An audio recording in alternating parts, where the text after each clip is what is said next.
আমাদের বহরমপুর শহরে ওপেন হয়ে গেল জমিদারি হেসেল। অতীতের জমিদারি ব্যাপার স্যাপার বিলুপ্ত হলেও সেই সময়কালের জমিদারি খাবার ও জমিদারি অ্যাম্বিয়েন্স নিয়ে চলে এসেছে জমিদারি হেসেল। ওপেন হওয়ার পর থেকেই অনেকে এই রেস্তোরাঁ সম্বন্ধে জানতে চাইছিলেন, তাই আজ আমি চলে এসেছি জমিদারি হেসেলে। হ্যালো এভরিওয়ান, আমি মন চলে এসেছি নতুন একটি ভিডিও নিয়ে।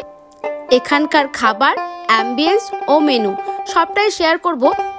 রেস্তোরাঁর ভেতরে খুব সুন্দরভাবে সাজানো, খাবারের মেনুতে প্রচুর অপশন রয়েছে। সকালের ব্রেকফাস্ট থেকে দুপুরের লাঞ্চ, বিকেলের স্ন্যাক্সও প্রচুর অপশন রয়েছে।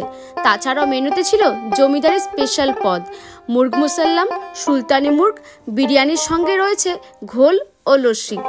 থালির মধ্যে ছিল আলাম্পনা নর্মাল থালি, যার প্রাইস ছিল 130 টাকা, আর জাহাপানা থালি 180 টাকা, আর জমিদারি থালি 250 টাকা। খাবার সার্ভ করা হয়েছিল পেতলের থালা, বাটি ও গ্লাসে, একদম জমিদারি স্টাইলে। আমরা নিয়েছিলাম জাহাপানা থালি, যার মধ্যে ছিল ঘি, পেঁয়াজ, লঙ্কা, লেবু, বাসমতি রাইস, মুগ ডাল, শাক, ঝিরিঝিরি আলু ভাজা, শুক্তো, মটর পনির, পাঁপড়, চাটনি, দই, মিষ্টি।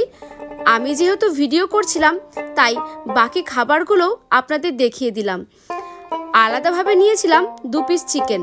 সত্যি বলছি, প্রতিটা খাবার আমার খুব ভালো লেগেছে, বিশেষ করে শুক্তো আর চিকেন দুর্দান্ত ছিল।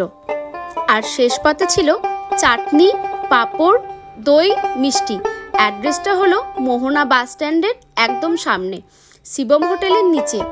একদম বাঙালি পিওর খাবার খেতে হলে অবশ্যই একবার এসে দেখতে পারেন জমিদারি হেসেলে।